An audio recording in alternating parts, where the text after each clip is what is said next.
Hey photographer, Jessica Whitaker here with Bumblebee. Bumblebee is my little creative director. In today's photography video, we are going to be sitting down and talking about taking payments and invoicing your photography clients.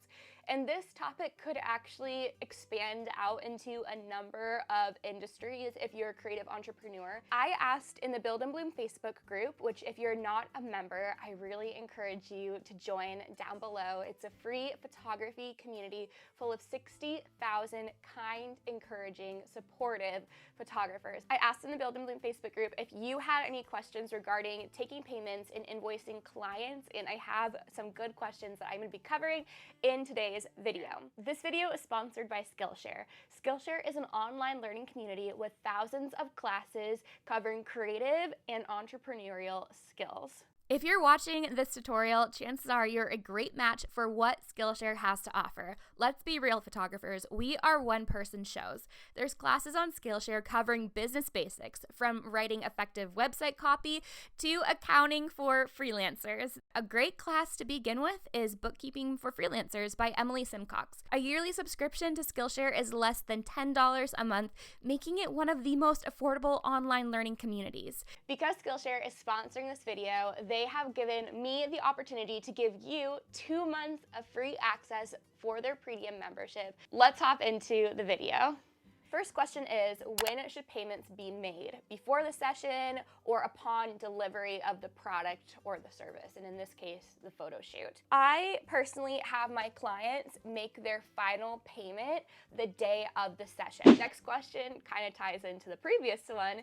Do you collect everything before the shoot or some before and then some after? In my own photography business, I do take a non-refundable retainer that goes towards the final payment for my clients that secures the date and the time of their photo shoot so that I can reserve it for them, their slot, and I don't overbook myself. I do not do any kind of scheduling. I don't put anything in my calendar, pen or pencil, until that retainer has been paid. Then I take the remainder of the payment the day of the shoot. The amount of money you want to take for a retainer will just depend on you and your business. Some people do 50%, some people do 30%, some do $100. This is a good comment that I want to read from Ashley in the Facebook group, and she advised somebody who asked this question. She kind of answered with her own advice, and I want to include that in here because I think it's a good perspective. Usually a $50 deposit and the remainder of the balance is due 24 hours before the session. This allows to fill the spot if they cancel or prevent no-shows. Weddings, I do 3 even installments, with the last being 30 days prior to the wedding day. I included this answer in the video because it really goes to show how great of a resource Build and Bloom is if you want to ask questions and receive other perspectives outside of my own answer. Everybody runs their business differently, and there's sometimes no right or wrong answers. It's just great to get other perspectives so that you can see what might fit the best in your own photography business. Again, Build and Bloom will be linked down below, but I wanted to include that comment from Ashley because I think it's an interesting and a good perspective. I'm looking down at my computer for the questions that I have written out. So the next one is, should you have a deposit or initial payment to reserve the slot? 100% yes. This benefits both you and the client. It gives your client peace of mind that their time is 100% reserved and you're not going to book somebody else. For instance, you're not going to just take another job that day because they're paying 3 times more. Or somebody else, let's say you're booking a wedding and somebody else booked your premium package, and the person that you are originally booking with that day, the original client, booked maybe your standard beginning smallest package. It gives your client peace of mind that you're not going to choose somebody else over them. Now, you wouldn't ever do this, right? But it just gives your client peace of mind. It also gives you peace of mind knowing that even if your client cancels the day of or a few days before a session, or they don't show up, maybe they're just a no-show for whatever reason, you still are paid and compensated for some bit of your time and money that you could have been making with another client who would have showed up. You might be wondering, well, how do I even take these deposits, retainers? How do I do these payment plans and receive my final payment? How do I actually get paid in a way that's organized? Because I don't even know where to begin. I have a client management software called HoneyBook that I use and I love, and I'll link it down below. I'm gonna link a free trial. It's a 14-day free trial. HoneyBook has so many different features to it, including photography contract templates, like dozens and dozens of templates. And they have a lot of other plugins and tools that you can use within your business. I think that's why their free trial is so long. It's 14 days, so that you can fully absorb all of the amazing tools that they have to offer you in your business. But what I love about HoneyBook in particular is that it's all about automating the process of booking clients. So you're setting up a system once or twice, maybe you set up weddings, senior portraits, boudoir, styled shoots. You set up a system, almost a template, and then every time you have a client who inquires within your contact form through HoneyBook, it takes them through this automatic system that you've only set up once and then you can step away from. So you're not going back and forth with clients, checking in about their deposit, sending over the contract, having them sign it, countersigning it, sending the final one back, receiving the initial invoice, making sure that they have your email address correct for that invoice, however you're taking it. It's all within HoneyBook and it's all automatic. So you only set it up once and you send it off. That's what I love to do in my own business. The less time I have to spend behind my computer screen, the better. And the more that I can automate my business, the better for me and for my clients, so that they're not relying on me to get back to them when they send over that initial inquiry at 12 o'clock at night when I'm either editing or sleeping. I don't have to wait on my clients either. It's all automated, all already set up so that they can be booked ASAP. And the same goes for taking the payments. So within HoneyBook, I can schedule the deposit or the retainer to be, let's say, $300. And then let's say I am gonna be the day of the session, right?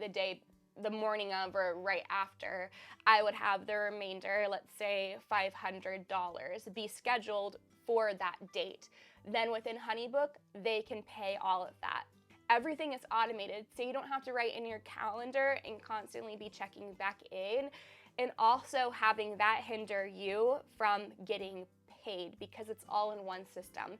So I'm gonna link HoneyBook down below for those who are interested. It's a free trial, and this isn't sponsored by HoneyBook at all. It's just the tool that I use and that I want to share with you because it's an incredible game-changing resource. But definitely explore it when you have a free hour or so, because there are so many great tools within it. The next question is, how do you actually take the payments? PayPal, Venmo, cash, check. I personally would book everything electronically through PayPal or through HoneyBook. But regardless of however you're taking payments, you need to make sure that you're reporting that as income for your taxes. Next question is offering payment plans. Is that good or is that bad? When it comes to larger ticket items or larger packages like weddings, I do think that is a fine idea. I think that's great, and that can be more incentive for somebody to book a larger package with you, knowing that they don't have to pay $4,000 up front, right? But I would say when it comes to standard portrait sessions, I don't offer payment plans in my own business. I don't really find that to be necessary. Let's say, for example, you're going to be booking a $400 portrait session. It makes more sense to either have a 50% retainer down for that, deposit down, and so that's $200, and then the day of the session or the day before the session, have them pay the remainder $200. That's kind of like a payment plan in and of itself. Next question is how to send invoices. Are there any websites that are easy to use? Yes, HoneyBook. You can send invoices through HoneyBook.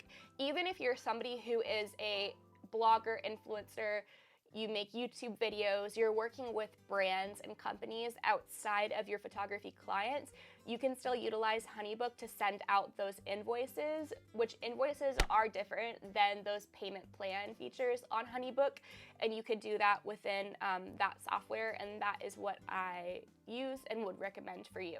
If you are accepting money from a shoot, do you have to be a registered business even if you don't bring enough in regularly? I am not a lawyer and I'm also not an accountant. I cannot give legal and business advice or tax advice, nor can any other photographer unless they also happen to be a lawyer or an accountant.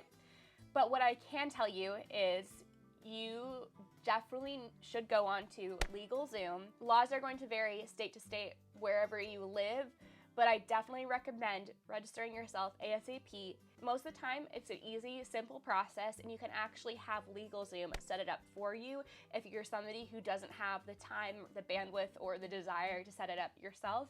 You can have their services do it for you. But whatever amount of money that you are bringing in, you need to report that on your taxes as income. Do you have to pay taxes on that money? The answer is yes. Whatever money you are bringing in, you need to pay taxes on.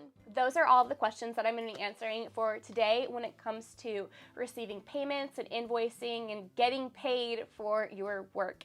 I believe in you and your business, and that's why I'm here every single week creating for free for you here on YouTube. Definitely check out Skillshare. I'll have the trial linked down below if you want to continue to support these tutorials and see them in your inbox every single week. Be sure to register on Skillshare and their free trial. I'll also link HoneyBook, which is my client management software, below. Also link down below LegalZoom, which I talked about more at the end. They make setting up your business so easy, and you can also ask them other questions. What else was I going to share with you? My Build and Bloom free photography Facebook group. That will be linked down below, as well as a link to my online photography workshop. If you are in this video and you are looking to learn more about growing your photography business, my online photography workshop covers how to build a sustainable photography business in your own backyard from A to Z. It's a 6.5-hour program, all online. My workshop covers so much, from pricing and a whole in-depth, really big chapter about pricing, literally everything you need to know, from like travel fees to building out packages. It's so good, and worksheets, downloads, templates, so much more. Client communication, branding, customer experience. It's such a great program. So if you love my YouTube videos and you love the business and you want to learn more, my workshop is the resource for you. That's everything I have to share with you in today's tutorial. I hope that you enjoyed it. I hope that you learned something. Be sure to hit subscribe if you haven't already, so you're the first to know when a new tutorial for your business drops. I believe in you and I believe in your business, and I'll see you in the next one. Bye.